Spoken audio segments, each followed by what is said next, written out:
They said the world was ready for equality, until a black disabled girl rolled onto a live TV stage. Amara Cole was just 15, trembling but smiling, her dream shining under the studio lights.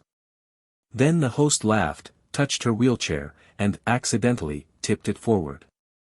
Cameras kept rolling. The audience gasped. No one knew that one phone call from this girl would silence an entire network. Would you still laugh if justice was watching? The studio audience cheered as the cameras zoomed in on a bright stage draped in red and gold. Welcome to Talent Teens Live, the host beamed, her smile perfect for the cameras, her tone anything but warm. When Amara Cole rolled forward in her wheelchair, the clapping thinned.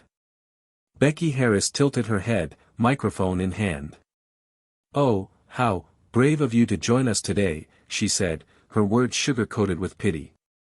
Amara smiled softly. "I just want to share my poem," she whispered. Becky circled her like a cat around its prey. "Well, make sure you don't roll away mid-sentence." The crowd chuckled uneasily. Amara's hands froze on the wheels. Then, Becky brushed past, grazing the chair handle, just enough for the front wheel to catch on the stage wire. The chair tipped. Gasps erupted. Becky covered her mouth theatrically. "Oh my! I didn't mean to," she said, but her grin lingered a moment too long. Amara lay there, stunned, eyes burning from the humiliation as camera lights blazed down like judgment. They cut to commercial, but the damage was already viral. Clips flooded social media, hashtags of mockery, freeze frames of Amara on the floor. She sat backstage afterward, trembling, a towel around her shoulders. No one spoke. No one helped. Crew members passed by whispering, "She shouldn't have come on if she can't balance." Her throat tightened. She whispered into her phone, "Mom, they did it again." The line was silent for 3 seconds, then her mother's calm voice, "Stay where you are, honey." Minutes later, Amara rolled toward the hallway. Becky spotted her and smirked, voice dripping with false sympathy.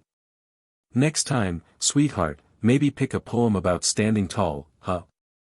Amara's lip quivered, but she looked straight into Becky's eyes. "What would you do if that happened to your daughter?" Becky blinked, caught off guard. "I don't have to answer that," she snapped, walking away. Somewhere outside, sirens wailed, not police, but the kind of black SUVs that never arrive without purpose. When they went back live, Becky tried to reclaim the crowd. "Accidents happen, folks," she laughed, gesturing broadly. "And we're here to celebrate talent, not tragedy." The audience clapped half-heartedly. Amara sat quietly at the edge of the stage, waiting for her cue. Her poem sheet was crumpled, stained from the fall. Becky looked straight into the camera. "Let's welcome back our brave contestant, if she's ready this time." The sound tech hesitated. Then Amara rolled forward again, slower, steadier. She lifted the microphone with shaking fingers. "You said bravery," she began softly, "but you laughed when I fell." The room fell silent. "You called it an accident.